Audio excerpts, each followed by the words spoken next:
Hello everyone, Misper here with Donkey Crew again, and it's time for our second community update. Today we want to talk about some of the recent improvements we've made to Bellwright, some things we're currently working on, and talk about what's been going on with the community.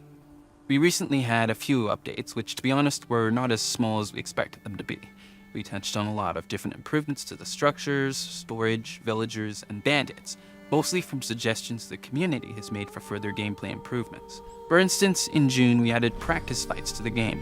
We just noticed that the fun in directional melee combat comes from mastering all the subtle details through many iterations of combat and practice. However, there was never an opportunity to do that. Inexperienced players were forced to either use the bow or throw themselves into the meat grinder. And now, with practice fights, you can engage in a non-fatal duel with your NPCs or other players in co-op. We hope that this helps players to feel more prepared and confident when engaging in combat.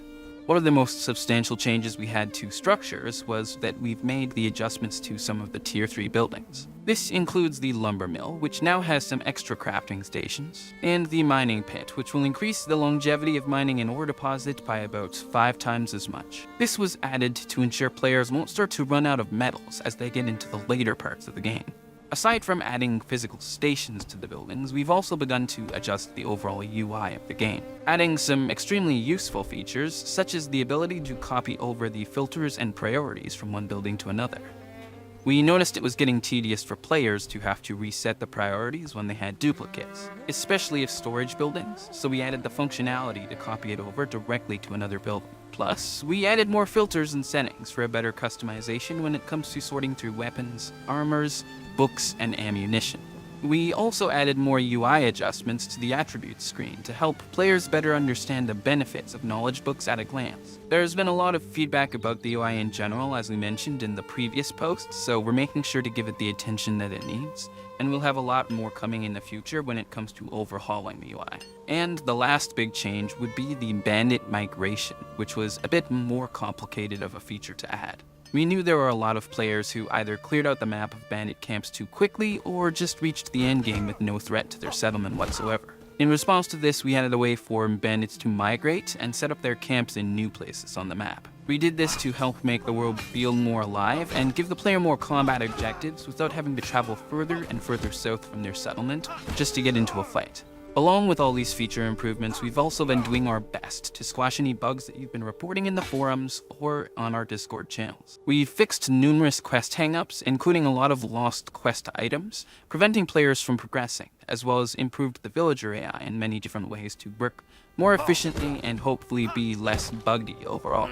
We'll see more of this kind of optimization in the future as well. Speaking of optimization, we've introduced a very exciting new graphical update that should drastically improve the smoothness for most players. We've been in the process of experimenting with implementation on a few things, with tone mapping and FSR3 with frame generation as an added option. So far, the results are very promising, especially for those of you running the game on lower-end computers and graphics cards. It's as simple as turning it on in the settings menu, and most everyone should see some kind of improvement in their game. Further to this, we've also updated DLSS to its latest version, which should help even more in that regard. So what are we working on next? Well, controller support is on its way, but will likely come alongside even further updates to the UI. When it comes to controllers, we have to ensure that every menu flows properly and works as seamlessly as it does for PC users. We've already teased a short video of one of our developers testing it out, and so far it looks very promising. We are also looking forward to player-built roads, along with other aesthetic improvements toward village life. We also plan to add more improvements to gear management, as that has been highly requested by the community.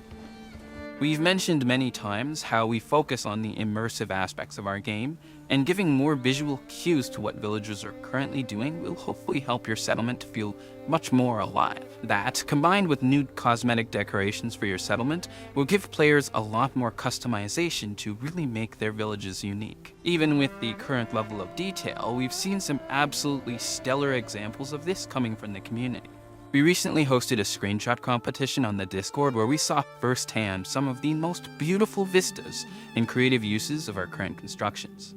We're excited to see this expanded upon and to be hosting further community-centered events in the future. And I think that will conclude our next community update for Bellwright. We're seeing a lot more positive feedback from the players with all of these quality of life changes and can't wait to get into adding these new features. Make sure to stay tuned on our social channels as well as Discord for all the up-to-date details on what's happening next. We really appreciate all the feedback we've been receiving from the community and the support you've given us along the way. Until next time.